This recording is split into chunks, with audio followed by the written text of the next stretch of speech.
Bonga kakhulu kobaba omama abafundisi abakhona basijoyina enkonzweni yamantombazane. Siyabonga kakhulu bazalwane. Sisithobandla. Siyabonga kakhulu bazalwane. Thank you for coming. Sizozile sekuntambama. Bengitshela ukuthi sizozama ukusheshisa siziprove. Athe efika ubaba sibe sithi amen. Sibe siphuma. So ke bazalwane but akwenzekanga kodwa siyamkhola uNkulunkulu ukuthi uzosenzela umusa. Amen bazalwane. Ngicela abazalwane ngizosheshisa abazalwane ngisishilo. Obaba bebengekho but emini sithe qaphu qaphu. Namanje siseze ukuthi qaphu sesizothi qaphu. Amen. Ngiyacela abazalwane ngicela bengabasabi 1 2 3. Hayi nawe malinda ngusabi. Lanizeni labazalwane.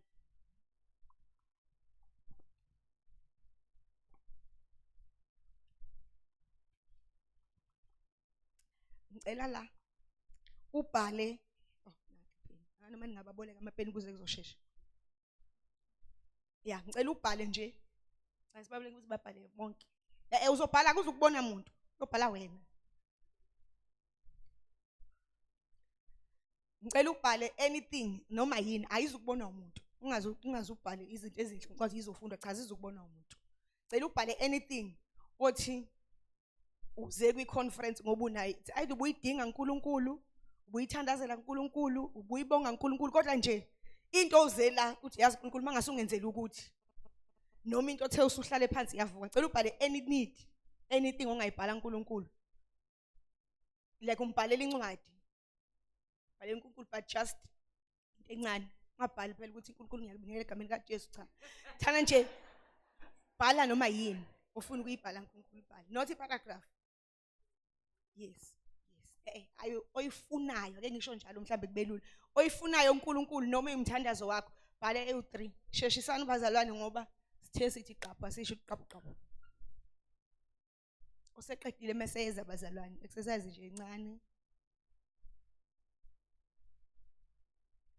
Mfundisi untanzi ungalunguzi be.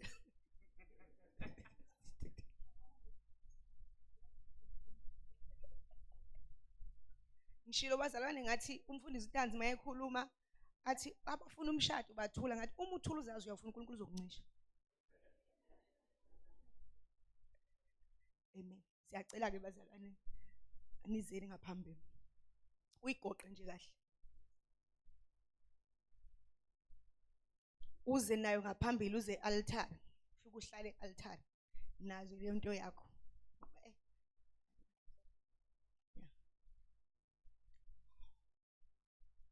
Awubhalo ku1 okunye uyakwazi kuseyakubona enhlizweni. Bhalo kuyi1 nje basiyeza. Sithe uNkulunkulu uyayibona inhliziyo uyabona.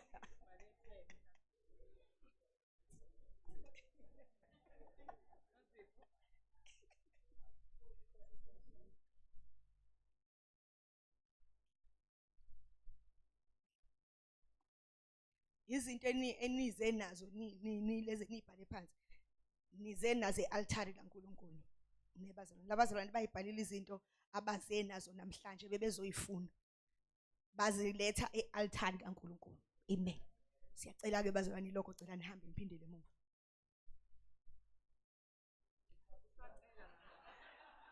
Nibonile bazalwane bathi beze nezinto icelo beza nazo kwi-altar kodwa ngithe baphinde emuva bayithatha futhi baphindela nazo emuva. Sithe balethe izinto abeze kwi-altar. Balethe into abayifunayo noma bazobika indaba yabo uNkulunkulu. Noma bazoletha into ebahluphayo. Bafike bahlale e-altar nayo. Makuthiwa hambani basukuma nayo futhi baphindela nayo emuva. Bayishiye e-altar.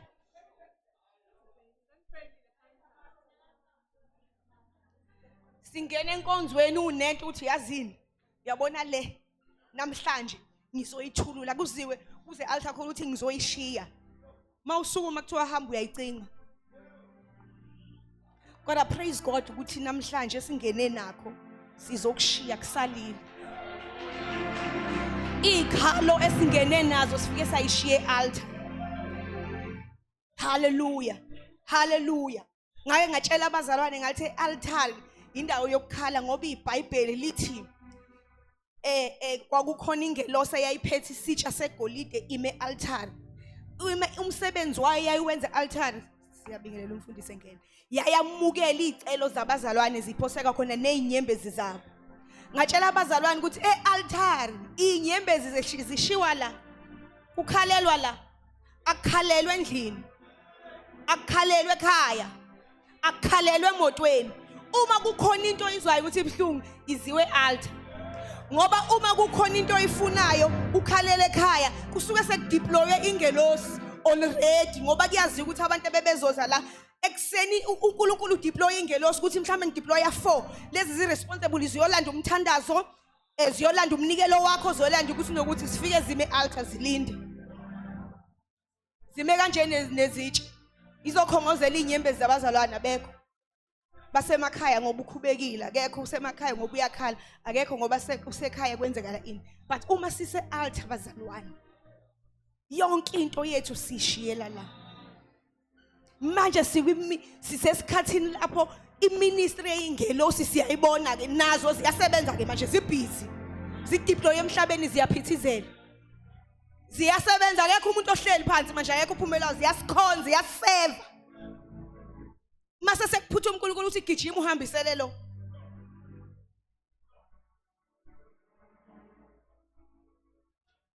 I was supposed ukunishayela lobu bufakazi, ngekufanele ngisalele ngo6 ekseni kukhona abantu besifazane kuphela. Uma ngithi ingelosi siyazibona ngamehlo manje.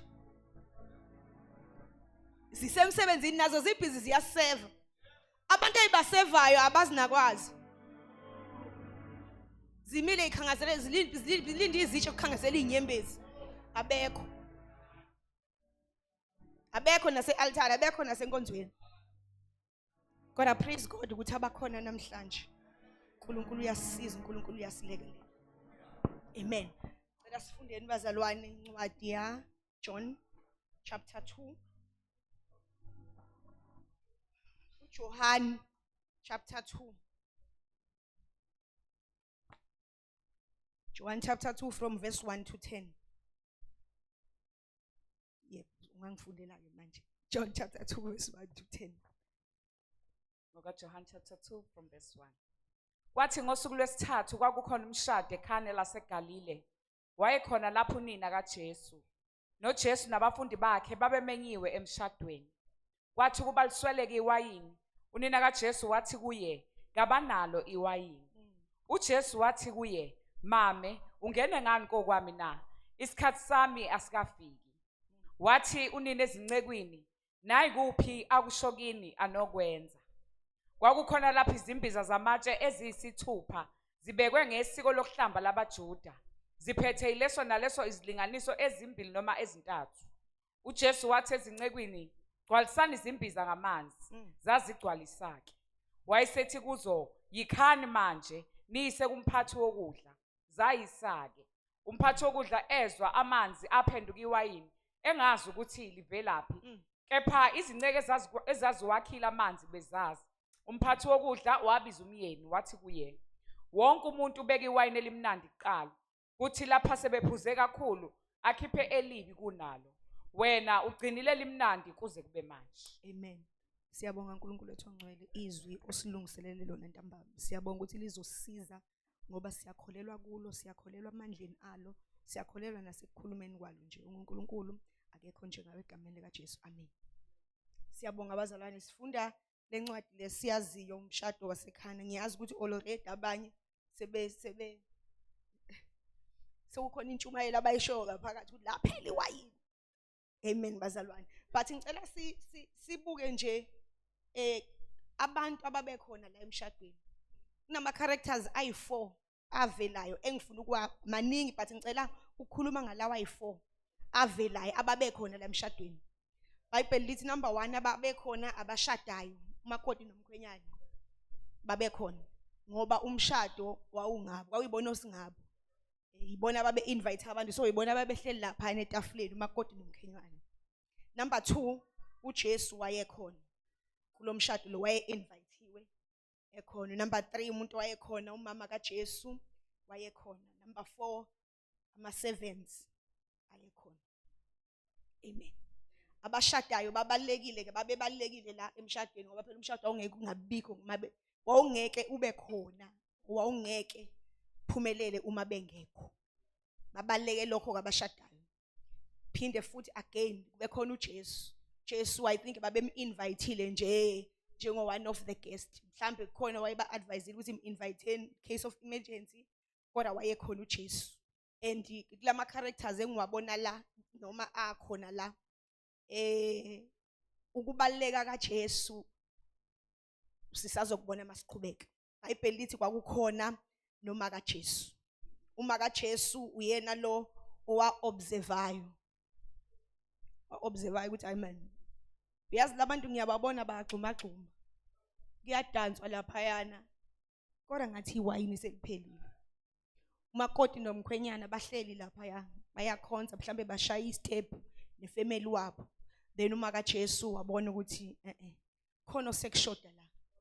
Ngoba wonke umuntu okhona nomuntu ophilayo nomuntu osurvival emhlabeni uyamdinga umuntu empilweni yakho onale character kamaka Jesu. Umuntu oshesha abone ukuthi kodwa noma engagxuma kodwa iwayini ngathi liyaphela. Uyamdinga umuntu observant. Uyamdinga lo muntu lona othi hayi man yazi ngiyakubona khona into enginotisayo ngawe usewuwe. Mase hamba indaba yakho ayibikela uJesu. Uma kaJesu uthema kubona iwayini, mayebona ukuthi iwayini liyaphela, akayanga kumakoti nomkhwenyana wayoba frustrate. Uma kaJesu uthema ebona iwayini liphelile, wayesehamba kuya kuJesu. Laba abashadayo baqhubeka ba-enjoy umshado wabo. Abazi nutho. Uyamdinga umuntu empilweni ongakulethela izinto ezinegative. Uyamdinga umuntu empilweni othi uma ezwe into enegative angayilethi kuwe, ayilethe kuJesu. Because lo lethi negative uzokufrustrate vele. That's why ngithekiseni kunabangani esibabiza ngama talking snakes, inyoka ezikhulumayo. Umngane okulethela indaba ezibhlungu. Umngane okulethela into ezokuphatha kabuhlungu. Uma lento izwile ikuphathe kabuhlungu wena njengomngane wami, why uyilethe kimi? Ngoba nami izongenza weso. So uyamdinga umuntu othi mebona izinto zingahambi kahle, indaba yakhe ayithathe ahamba yoyireporta kuJesu. Amen. Mase kuba khona nansi character ke engithandayo. iBhayibheli lithi kwakukhona nama-servants. I think uma uqala umshado, uma usangena, I think abantu ababesebenza njengama-ushers. Uma bengena mhlambe babebalekile nje beqhawula bekuhlalisa. Cela uhlale la, cela uhlale sakubona ukubaleka kwabo. Kodwa kuthe umshado mawuqhubeka, bangabe besabonakala ukuthi babalekile. Uthe umshado mawuqhubeka, uma bemela lo hleli phansi uyamcela ngisacela umuvu uyangisitha. Abasabalekanga uma umshado uqhubeka. iBhayibheli lithi ke indaba yami lapha ekho. Uthe uma kaJesu metshela uJesu methi hey umena akhuluma siyayazi indaba. Uma kaJesu usephendukela kuma servants. Phendukelanga kumakoti nomkhwenyana. Phendukela kuma servants. Uthi noma yini ayishoyo anoyenza. Lalela kuJesu ufika uthini kuma servants. Jesu mefika uJesu mefika kulezi ingceku lezi ufika uthi gcwalisana amanzi amadrum ayi6. Bahamba bagcwalisa amanzi. Lalelani bazalwane. Uma begcwalisa amanzi lapha ngaphandle, umshado uyaqhubeka. Umakoti nomkhwenyana abazi nanokuthi kwenzakalani. Futhi abekho awena ukuthi iwayini seliphelile. Umshado uyaqhubeka, izihlobo ziyakikiza kumnandi kushawa istep. Kunabantu lapha ngaphandle akuthiwe kubona gcwalisana izitsha zamanzi. Babhizi bona bajulukile. Umshado uyaqhubeka. Bayathutha. Baphindele emuva. Bakhamanzi. Umuntu nomuntu, I think there were 6 because umgomo yakhona yayi6. Bakhamanzi. Umshado uyaqhubeka kumnandi kuyakikizwa bajulukile bona bajulukiswe ukukhamanzi. Bakhamanzi bafake izitsheli. Uyabadinga labo bantu empilweni. Kunabantu okuthi izinto zakho ulapha ungazi nanokwazi ucabanga ukuthi uyazi yonke into right, kodwa kunabantu abathwesa umthwalo wokukha amanzi bawagcwalisa izitsha. And uyabadinga labo bantu. Ngiyacabanga ukuthi umakoti ekungazini kwakhe noma umkhwenyana engingazini kwakhe ukuthi babhizi, mhlawumbe uyobatshela ukuthi disturb umshado wami, why lokhu niphithizela? Kanti bathola instruction ukuthi iwayini liphelile, gcwalisani izitsha ngamanzi. Uyabadinga abantu, uyamdinga umuntu ogcwalisa izitsha ngamanzi on your behalf. Uyamdinga umuntu othi ucabanga ukuthi izinto zihamba kahle kanti uqeda ukufakaza ukuthi bazalwane ngithola umsebenzi. Ucabanga ukuthi izinto kuwe zi-right ngoba uzwanga lutho. Kodwa kunomuntu obengalele, obekha amanzi, agcwalisa izitsha. Kunomuntu ongalalanga wena ugcina nje la ufonile mhlamba. Wathi mama uyazi ngiphelelwe umsebenzi, uvala ucingo. Umama thatha izitsha, agcwalisa imphongolo. Kufika abangani bakho bathi uke wakufonela nje khona umama. Usumtshelile ukuthi uphelelwe umsebenzi. Ngoba bazi bacabanga ukuthi uma usushilo sekuphelile, abazi ukuthi uma usumtshelile ukha izitsha, agcwalisa imphongolo. Babuza manje ngicela ukubuza wena unini esontweni lenu. Uvela ungena esitolo nje uthengele umama umfundisi wakhe ingubo, usuke imali yakhe yena uyenzani? Umphendule. Ukha amanzi, gcwalisa emphongolweni. Wena uvela usuke kwakho uzenza isicashalala uhambe uye emzini kamama umfundisi wakho. I think I need to speak this kasisuthu ukuze nabasegoli bangizwe. Uvela usuku uhamba endlini kamama umfundisi, ufika ukline, yena usuke enzani? Mawusuka uhleli, umphendule, suka ekhamanzi, agcwalisa imphongolo. There are people who are working behind the scene. Noma ngabe kungenzakalwani, noma ungezwa ini, don't ever uthathele phansi abantu abanikwe umthwalo wokukha amanzi bawagcwalisa imphongolo. Noma ngabe kuthiwa uzwa u-excited kanjani, kunabantu abanikwe umthwalo. Umshado uyaqhubeka kumnandi, kuyakikizelwa. Aba-enjoy impilo yabo, aba-enjoy impilo nabantwana babo. Babhizi, bakha amanzi on your behalf, bagcwalisa imphongolo, bajulukile. Nabo balithanda iwayini, mhlamba likhe emzini wabo. Kodwa babhizi bayaseve emshadweni wakho. Bakha iwayini bagcwalisela wena izitsha zakho. Don't ever bathathele phansi labo bantu. Ibona abantu obadinga kunabo bonke abantu. Abantu abathola instruction ukuthi khanina amanzi niwagcwalisa umphongolo. That's why ngishile ekseni ngithi noma ungahleka noma ungaba excited kanjani ufuna ukuhleka, ungahleki any joke eyenziwa ngenxa kaNkulunkulu. Ngishabe kuthiwe yapi? Ngishabe kuthiwe yomlungu ke noma ye-India, ungahleki any joke eyenziwa ngabafundisi or ngeinxa kaNkulunkulu. Banomthwalo ongasoze wawu-understand. There is no way ngisho ngabe kuthiwa kwakungathiwa kuyamenyezelwa, wayengeke umakoti asuke nengubo yomshado ekhukhumela agcwalisa amanzi umphongolo. Mhlawumbe wayengeke aze benawo nanamandla ke, wayengeke capable okukha agcwalisa imphongolo engaseva umshado wonke. Kwangesiwa amabhakede, kwakuyimphongolo. Jatshule kuba excited kunomuntu ojulukayo okha amanzi. Masuthi yonke into omenzela yona makhamuka umuntu nje akhulume noma kanjani. Kuthe yini abaworship abafundisi benzani bona? Aka understand ukuthi bakha amanzi basigcwalisela imphongolo. Siya understand ukuthi noma singangabona kunezinto amandla ethu vela ngeke azazi. Kunamandla ethu vela ngeke akwazi ukuyithwala. Vele ngisho bekuthiwa ngiyakhala bengeke ngikwazi ukugcwalisa umphongolo. Kodwa kukhona umuntu onomthwalo. Day and night usebenzela ukugcwalisa amanzi umphongolo. Sebenzi wakhe mefika nje ukha amanzi gcwalisa emphongelweni. Sibahloniphe labo bantu. Siyabadinga empilweni, wonke umuntu uyamdinga empilweni. Ngishabe kuthiwa usuphumelele kanjani, ngishabe kuthiwa izinto zikuhambela kahle kanjani, ngishabe kuthiwa kumnandi kanjani, uma izinto isahamba kahle usangena eminyango kulungile, but mase sekumnandi umshado usuqhubeka usucabanga ukuthi awubadingi. Vele usuyasebenza, vele usushadile, vele usunemoto, vele usu-right, ucabanga ukuthi awubadingi. Izophela iwayini. And babodwa abantu abathola leyo instruction. Bible lithi phela emshadweni babe khona abafundi bakaJesu, but akusibona bakha amanzi. abayitshelwanga leyo instruction. Ngiyazi bakhona labantu ocabanga ukuthi bayakuthanda ukugijima nabo abangani bakho. Cabanga ukuthi bona bathi abayitholanga instruction yokukha amanzi on your behalf emshadweni wakho. Ngoba lo mshado kuwona oyimpilo, iwayini liyaphela. Liphela usahleka ungazi. Usajabula usashaya istep, kanti iwayini seliphelile. Mase kuba khona umuntu ojulukayo. Mase mangiqhamuka ngithenga igrosa, ngithengela umfundisi wami igrosa, masuthi niyathanda ukubuka. Because I understand ukuthi nginomsebenzi engwazi ukuthi bengeke ngikhona ngishabe kuthiwa ngiyathanda. But yena ugcwalisa amanzi for mina, not for abantwana bakhe.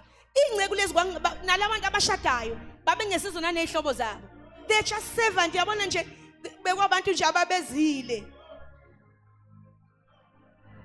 Uma ngilinganise ngama-ushers ukuthi siyawabona ukuthi abalekile makusafanele abeke itulo. Siyawabona ukuthi abalekile mawusafuna ama-prayer item. Once waqala umcimbi yaqala impilo yamnandi siyabakhohlwa. Sicabanga ukuthi ababalekanga. Ngoba impilo isimnandi sesiyagxuma gxuma. Noma emaphambi kwakho uyamsusa uyangisitha.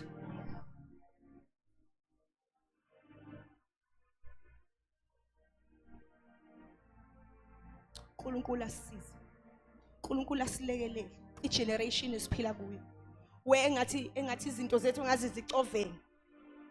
Ngathi kuthe izinto ngathi khona ezidumayo emakhanda yethu, ngathi kuduma oPrutiyana. Sisendlini kaNkulunkulu sikhona. Cabanga ukuthi uma wenza into enkonzweni, qhamuka abantu abangazi, abanye abapossessed, abangenwa amadimoni kaSathane. Bazokutshela ukuthi niyathanda appreciation yani. Nika umfundisi, ngenza example, nika umfundisi 1 million into ongasoze wabanayo. Because abazi ukuthi when we understand ukuthi nakuba ngiyaphila ngoba kunomphongolo ogcwele. Nakuba mina ngibona ngiphila nje kunomphongolo ugcwalisiwe amanzi. Kunabantu abasebenzayo singaboni. The only thing you can do, at least uma ngekho onakho, at least bahloniphe, honor them, appreciate them. Bahloniphe noma bengekho. Ngithe umuntu ongabongi akekho bad, but umuntu ungrateful is an evil person. Umuntu ongakwazi ukuthi ngiyabonga, thank you baba, ngiyabonga ma. That's an evil person. Evil. Umuntu nje ongayifundisanga ukubonga nomuntu onga-appreciate into enhle ayenzelwe yona, that's an evil person. And get away from those people. Babalekela abantu abanjalo.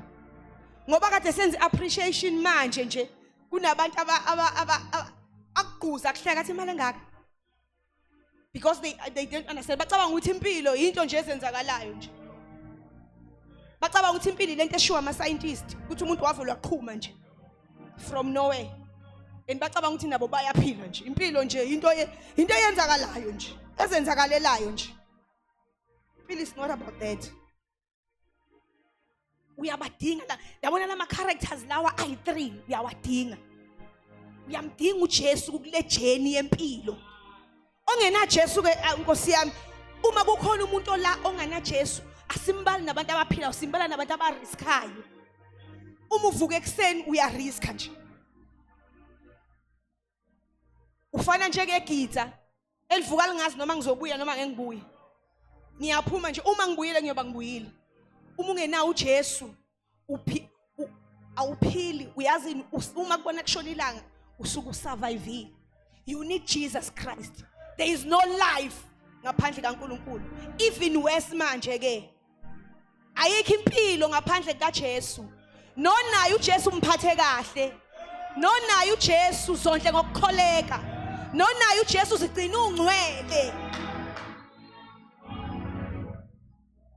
Impilo idimanda lokho ke manje. Noma bekuthiwa Sathane, noma bekuthiwa uSathane. Unfortunately, this life, these days, it demanda lokho cha. Demand impilo engcwele. Demand uphila ubungcwele nje. Cha. And you will see the goodness of the Lord. sibufakazile, sibushumayelile uNkulunkulu, sabushumayela ubuhle bukaNkulunkulu, samshumayela uNkulunkulu ethembekile. Manje isikhathi sokubuthinta, sokufeel a tangible goodness of the Lord. Uma sikhuluma ngemessage ngomusa kaNkulunkulu, umusa ophathekayo, isikhathi sokubona manje umusa kaNkulunkulu. Shumayeliwe enough. Amanye amaculo siwacule sakhula siwacula ku-Sunday school. Manje isikhathi sokumbona lo nkulunkulu ebesimcula. Sizombona uNkulunkulu ebesimcula. Sizombona lo nkulunkulu ebekuthiwa uthembekile, ebekuthiwa ushumayeliwe. Sakhula nathi samcula, samshumayela, kodwa singakaze simbone. But now isizini esikuye eyokumbona uNkulunkulu, eyokufakazela the goodness of the Lord. Uma iBhayibheli lithi okuhle nomusa kuyangilandela. Uma bekukulandela all along, manje isikhathi ukuthi kukufice, kukubambe. May the goodness of the Lord uma ukhona kuleli kukufice, kukubambe. May you see the goodness of the Lord. After testifying so much, after umfakazelile uNkulunkulu ophilisayo, uNkulunkulu akaphilise wena ke manje. Sekuyisikhathi sokumbona uNkulunkulu ophilisayo. Uma sithi zonke, sibala zonke izifo, simshumayelile kodwa singambonanga. Isikhathi sokuthi simbone uNkulunkulu. Hallelujah. And you shall see the goodness of the Lord. You shall see uNkulunkulu omfundiswe ku-Sunday school. Isikhathi sokumbona manje. Khumbula yonke into owayifundiswa ukuthi ngezwe kuthiwa uNkulunkulu unjani, uNkulunkulu unjani, uNkulunkulu unjani. Uma kulesi sikhathi uwena onenhlanhla, because you shall see that God. Isikhathi sokuthi simbone uNkulunkulu, simfakazile, samshumayela. Before uJesu abuye, konke sikuzwe ngaye, konke sikuzwe kukhulunywa, esikuzwe kuculwa, esikuzwe sikufundiswa, we shall see it. Sizobona. We are the most luckiest generation enenhlanhla, ngoba abanye bamculile uNkulunkulu, abanye bamkhuluma, abanye bamshumayela, but thina sizombona. We shall see the Lord. We shall see the Lord. I pray. Ngiyamthandaza uNkulunkulu. Abantwana bethu sesikhulumile, sanifundisa. But I pray ukuthi may you see the Lord esikhulume ngayo. Lo nkulunkulu obulokhu utshelwa ngaye ekhaya, uNkulunkulu engathi angakusiza, may you see that Lord. Lo nkulunkulu esimfundile. Okunye sithema sikufunda. Sakufunda ezacula, let the weak say I'm strong. Let the poor say I'm rich. Into esifunda nje kithi ayenzi meaning. Kusona isikhathi sokufunda iBhayibheli ngoba izithembiso zaNkulunkulu ziba tangible manje, ziyabuya, siyayithola, siyayibona. Izinto ayithembisile la isikhathi sokuyi-experience. So alikho ivesi olufundayo ulifunde nje ukuthi asesifundela manje ukunderstand ukuthi yini okuthiwa ngizoyithola. Oh, I shall see this. Yini okuthiwa ngizoyithola, because izwi seliba practical. iBhayibheli lesesizobona, iBhayibheli alibhalwanga akusisi story. iBhayibheli akusisi story esabhalwa umuntu. Akusisi story nje esabhalwa kwahlanganiswa indaba eziningi kwafundwa. Osifundayo nje ngoba ubhorekile. But we shall see ukuthi this is the word of God. And izwi likaNkulunkulu liqinisile. And izwi likaNkulunkulu ligcina kuze kube sekupheleni. And izwi likaNkulunkulu lingamandla akhe. You shall see the goodness of the Lord. Sizombona uNkulunkulu. Thank God ukuthi ukhona namhlanje, and le message ibekele wena. Kubantu uNkulunkulu abekhuluma kubo namhlanje abakhona, including myself, ukuthi we shall see the goodness of God. Omkholwayo uNkulunkulu uzombona uNkulunkulu. Hallelujah. Omkholwayo uNkulunkulu, you shall see. Asisakhuluma ukuthi uzomfakazela, you shall see the goodness of the Lord. You shall see. uDavide uma ebhala amahubo ziningi izinto ayibhala, but uyibhala in a form of a song. Ukuthi angayikhohlwa, uyabhala, uyacula angayikhohlwa. Konke la sasikubona manje, esasikufunda manje, isikhathi usik-experience ukuthi hawu uNkulunkulu, kanti kwangesiwo nje amahubo, kanti wawukhuluma nathi. Hallelujah. Hallelujah. Thembisile zathi sizothi qhamuqa. Amen. Jesus. Amen.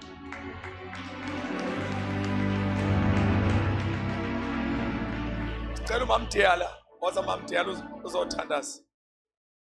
Thank you Jesus.